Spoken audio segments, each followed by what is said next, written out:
High ভাবি, কেমন আছেন? এখন ভাবি হয়নি তো ভাবি ভাবি বলে চিল্লাস কেন? হননি তো কি হয়েছে? কয়দিন পর তো হয়েই যাবেন ভাবি। থাপ্পড় দিব কিন্তু মাহির। কেন ভাবি? তোকে আমি আজ মেরেই ফেলবো।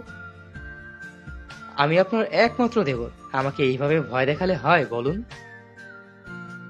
এই, তোর ভাইকে কি আমি বিয়ে করে সংসার করছি? কয়দিন পর করবি? কয়দিন পর কেন, এই জীবন থাকতে করব না। আমার ভাই কোন দিক দিয়ে খারাপ যে তুই ওকে রিজেক্ট করছিস? তোর ভাই নায়কের মতো, কিন্তু আমি নায়িকা না। তুই বিয়ে না করলে রাজি হলি কেন? আরে, আমি কি জানতাম নাকি কি জানতি না? যে পাত্র হিসেবে তোর ভাই থাকবে? তুই কাকে আশা করেছিলি? সেটা জেনে তোর কি কাজ? এখন তুই এইটা বল, কিভাবে বিয়ে থেকে বাঁচবো? সি, আমি কিনা ছোট ভাই হয়ে বড় ভাইয়ের বিয়ে ভাঙবো? তুই না আমার বেস্ট ফ্রেন্ড। তোর থেকে অনেক আগেই আমার ভাই আমার বেস্ট ফ্রেন্ড। তার মানে তুই আমাকে হেল্প করবি না? পারবো না। তাহলে শুনে রাখ, আমি যদি তোর ভাইকে বিয়ে করি, তাহলে না তোর ভাই সুখী হবে, না আমি। এতে করে শুধু শুধু 3টা জীবন নষ্ট হবে। তিনটা জীবন মানে? আমি একজনকে ভালোবাসি। কি, তুই তাকে ভালোবাসিস আর আমি জানি না?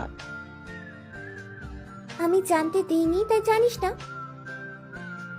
হুম, ভালোই। মেয়েদের মতো গাল ফুলাবি না একদম।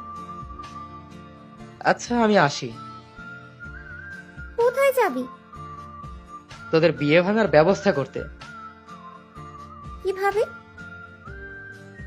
সেটা আমার উপর ছেড়ে দে, আমার সব প্ল্যান করা আছে। আমি তোকে এক ফোঁটাও বিশ্বাস করি না। আগে প্ল্যান আমার সাথে শেয়ার করবি, তারপর যা করার করবি।